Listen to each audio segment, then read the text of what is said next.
boys and girls. Today I'm going to read you a story, and it's called The Reason for a Flower. It's written by Ruth Heller, and it's illustrated by her too. So she's the author and illustrator.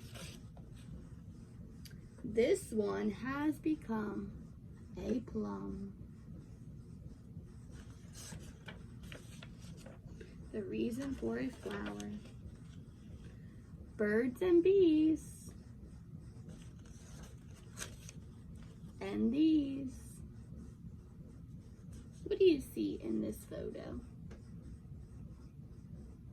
Good, you see butterflies, you see flowers, you see a bird, green bird. And these sip nectar from flowers. So different animals, they take the nectar that's inside the flower, it tastes sweet, and they eat it. And as they search for more and more pollen from the flower, before it goes to the next one, they explore it. So the bees are exploring. Some pollen travels in the breeze. Without the help of birds or bees, it very often makes you sneeze.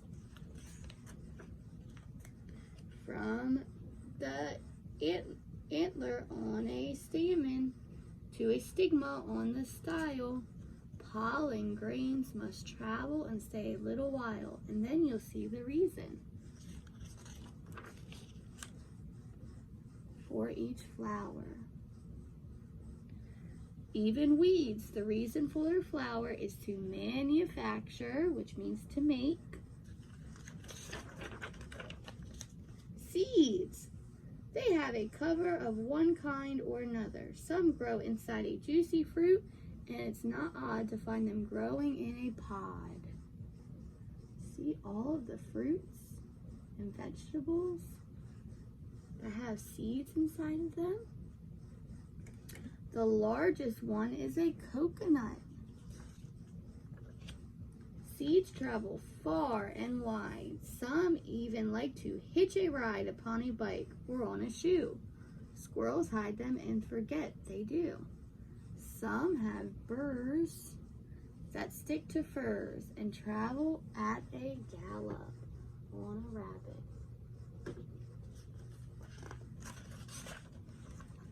Seeds can settle anywhere they find water, sun, and air. What happened to the seeds? They started down here and they grew into a plant. And they grow roots and stems and leaves. So here's our roots, here's our stems, here's our leaves. Some seeds grow up like a tree. These grow where it's very dry, these types of plants. There's a cactus over here, I see. And these grow where it's wet. Do you see our frog over here? And his lily pad? They grow on the water.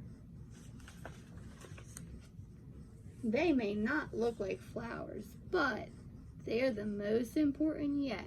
Rice and barley and corn and wheat and cereals we need to eat.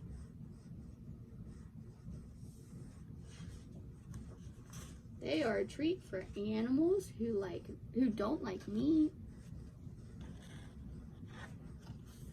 They are called herbivores, so animals that don't eat meat. Would you believe these plants eat meat? And they are called carnivores. So different plants eat the meat, eat some meat, like insects. Ooh. The largest flower ever found in the jungle near the ground.